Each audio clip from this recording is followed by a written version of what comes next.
Remind me how it is that you two ended up in these hot dog suits? Well, that started as a well. Again, we'll go back to my daughter with the dad joke that was intended to embarrass them at a Blue Jays game where we were going to eat a ridiculous number of hot dogs out in the outfield, and I said to Ryan, I may have ordered us a couple of these. Sent him a picture of these lovely suits, and then he was in. So we ate 20 hot dogs, and we thought we'd be on the jumbotron. And instead, we ended up in the national broadcast with Dan and Buck discussing whether or not we'd eaten 20 hot dogs by the fourth inning. And that meant that we had to keep eating hot dogs. So we didn't want to stop there and No. think that was it. So we ate another 10 and had 30 hot dogs on our first time doing this. And then a legend was set.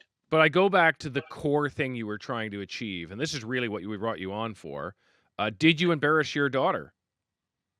Unfortunately, I think the embarrassment has continued with us more so than with them. Okay. I guess as a dad that tries to do jokes like this, they're used to it. But I don't think I'll ever get used to the fact that we get to share this community of this weird, niche, fun thing we do with 40,000 other people every Tuesday home game. And it really is a community. We have other guys that join us up, or guys and girls that join us up as condiments. We have lots of fans that come by. A little girl named Maya, who's our little cocktail weenie, we'll call her.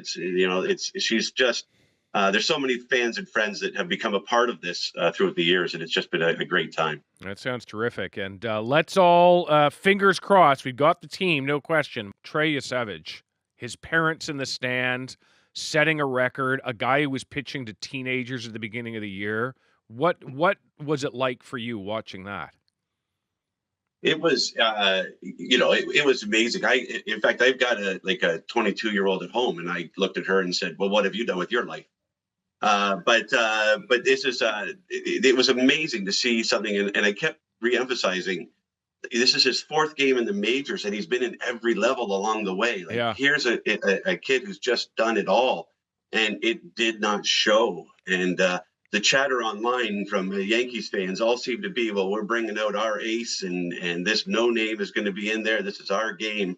And boy, did they get an awakening when he started dropping all those strikes and setting a new record. Yeah, Aaron Judge looking at it like, what is this? Who is this kid, right? Yeah. Can I ask how your 22-year-old responded when you asked what he'd done with his life? Well, it's about the same as always. Maybe I ask that too often, but no, it's they remind me that they're working and that it's all okay. And I never put them in baseball, so I guess it's partly my fault. But we don't need therapy session this morning, David, I guess. I know you were, Jody. You were both in Kansas over the weekend. It's where the Jays won a spot in the playoffs. Can you tell me about your tour of the stadium there? Oh, it was a great time. It's we love going out and seeing other stadiums. We've gone out to Cleveland and others. It's just a chance to kind of see where it's at. Unfortunately, there was no game going on, but it gave us a chance to kind of wander around.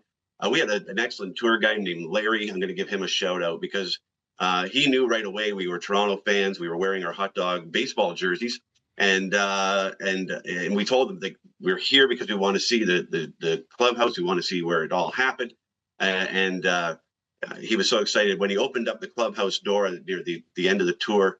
There's a bunch of equipment in there, and the clubhouse guys were like, "Sorry, we're busy." And Larry, the good man that he is, stepped in and said, "Listen, I got a couple of guys here from Toronto. This is all they want to see. Do you mind if I bring them in for a couple of photos?" And they brought us in. It was a fantastic time to get to go in there. I'll tell you this, carpets are still wet. They're still trying to get those things dehumidified from all that champagne and all that beer that was going on in there.